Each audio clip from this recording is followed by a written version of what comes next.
ஆண்டவரும் இரட்சகருமாகிய இயேசுவின் நாமத்தில் யாவருக்கும் அன்பின் வாழ்த்துக்களை தெரிவித்துக் கொள்கிறேன். இந்த புதிய மாதத்திலும் நமக்காக எடுக்கப்பட்ட வாக்குத்தத்த வசனமானது எபிரேயர் 11ஆம் அதிகாரம் வசனம் 11.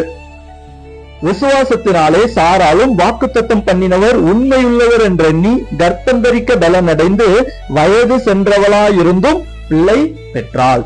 இந்த இடத்துல சாராளை குறித்து சொல்லப்பட்டிருக்கிறது. அவள் விசுவாசம் உள்ளவளாக மாறி வாக்குத்தத்தம் பண்ணினவர் உண்மையுள்ளவர் என்று எண்ணி கர்ப்பந்தரிக்க பலனடைகிறாள். அப்புறம் பிள்ளையை பெற்று எடுக்கிறார். அப்போ விசுவாசமானது ஒரு பெரிய பலத்தை நமக்கு கொண்டு வருகிறதாக இருக்கிறது.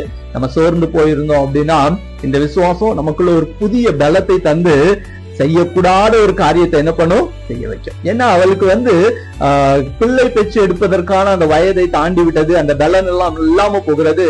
ஆனா அந்த விசுவாசத்தினால அவள் பலனை அடைகிறாள். முடியாத ஒரு காரியத்தை செய்து முடிக்கிறவளாக இருக்கிறாள். அப்போ நிச்சயமாக இந்த மாதத்துல விசுவாசம் உள்ளவர்களாக நாம் மாற வேண்டும் என்கிறது ரொம்ப அவசியமா இருக்கிறது.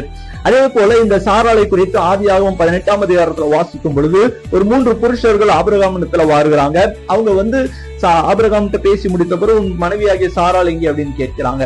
அப்போ சாராளை குறித்து சொல்லுகிறாங்க, ஒரு உற்பவ காலகட்டத்துல மீண்டும் நாங்க உன்னிடத்துல வருவோம், அப்பொழுது உன் மனைவியாகிய சாராள் என்ன பண்ணுவா, ஒரு குமாரனை உனக்காக பெற்றெடுப்பார். இதை சாராள் கேட்ட உடனே சிரிக்கிறா, நகைக்கிறா. நான் கிளவி ஆயிட்டேன், என்னுடைய ஆண்டவனாகிய ஆபிரகாம் கிழவன் ஆயிட்டான், இனிமே எப்படி எங்களுக்கு இன்பம் உண்டாயிருக்கும், இனிமே எப்படி பிள்ளை பிறக்கும் அப்படின்னு என்ன பண்றா, நகைக்கிறா. இதை கேட்ட உடனே அந்த மனுஷர்கள் சொல்றாங்க, உன் மனைவியாகிய சாராள் நகைக்கிறாள், தேவனால் கூடாத காரியம் உண்டோ அப்படின்னு கேட்ட உடனே அவ பயப்படுறா, இல்லைன்னா நகைக்கல அப்படின்னு. அப்போ இந்த சாராளுக்குள்ள ஒரு விசுவாசம் இருந்ததா அப்படின்னு கேட்டா ஒரு மிகப்பெரிய கேள்விக்குறிதான். ஆனா ஒரு காரியத்தை நல்லா புரிஞ்சுக்கணும். எப்படி ஒரு பிள்ளை தேவனால் பிறக்கப்படுகிறதோ, தேவனால் உருவாக்கப்படுகிறதோ, அதே போல விசுவாசமும் தேவனால் உருவாக்கப்படுகிற ஒன்று. அது நம்ம வைக்க வேண்டிய காரியமோ அல்ல, நம்ம உருவாக்க வேண்டிய காரியமோ அல்ல. எப்படி ஒரு பிள்ளை தேவனால் உருவாக்கப்படுகிறதோ அதே போல விசுவாசமும் தேவனால் உருவாக்கப்படுகிறது. அந்த விசுவாசத்தை சாராளுக்குள்ள தேவனே உருவாக்கினவராக இருக்கிறார். இன்னொரு காரியத்தை நம்ம பார்த்தோம் அப்படின்னா, இந்த சாராள் யாரோடு இணைக்கப்பட்டு இருந்தார் அப்படின்னா விசுவாசத்தின் தகப்பனாக பேர் பெற்ற ஆபிரகாமோடு இணைக்கப்பட்டிருந்தார். அப்போ நிச்சயமாக அந்த விசுவாசம், ஆபிரகாமுடைய அந்த விசுவாசம் இந்த சாராளுக்குள்ளும் கடந்து வருவதற்கான ஒரு மிகப்பெரிய காரணம் நிச்சயமாக இருந்திருக்கும். அப்ப இந்த மாதத்துல ஒரு காரியத்தை நல்லா புரிந்து கொள்ளுங்க.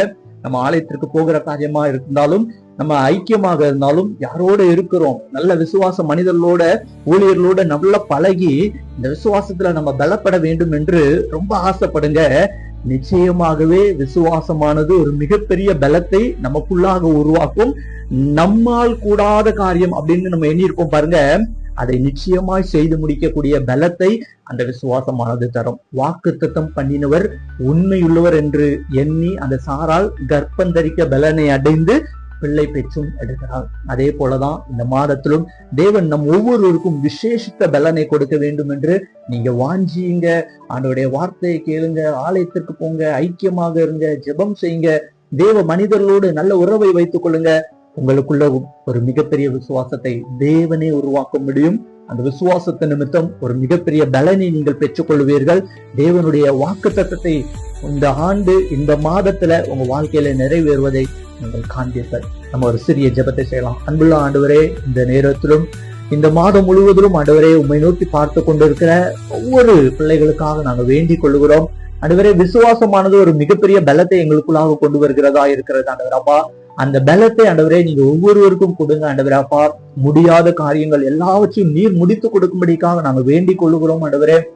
வாக்குத்தத்தம் பண்ணினவர் உண்மையுள்ளவராய் இருக்கிறீர், ஒருபோதும் மாறாதவராய் இருக்கிறீர். அந்த வாக்குத்தத்தம் பண்ணினதை நாங்கள் ஒவ்வொருவரும் பெற்றுக்கொள்ள ஆண்டவர் எங்களுக்கு உதவி செய்யுங்க ஆண்டவர் அப்பா. எங்களுடைய ஐக்கியங்கள், ஆலயத்துக்கு போகிற காரியங்கள், உங்களுடைய வார்த்தை, ஜெப நேரங்கள் எல்லாவற்றையும் நாங்கள் ஆண்டவர் அப்பா உங்க சமூகத்துல ஆண்டவரே எங்களுடைய விசுவாசத்தை புதுப்பிக்கக்கூடிய ஆண்டவரே கிருபையை நாங்கள் பெற்றுக்கொள்ள உதவி செய்யுங்க ஆண்டவரே. எங்களுக்குள்ளாக விசுவாசத்தை நீர் துவக்கி நீரே எங்களை ஆசீர்வதிக்க வேண்டும் என்று ஜெபிக்கிறோம். உங்க திருப்பாதத்தில் எங்களை ஒப்புக் கொடுக்கிறோம். வழி நடத்தும் இயேசுவின் நாமத்தை ஜெபிக்கிறேன் ஜீவன்ல நல்ல பிதாவே, ஆமென். God bless you.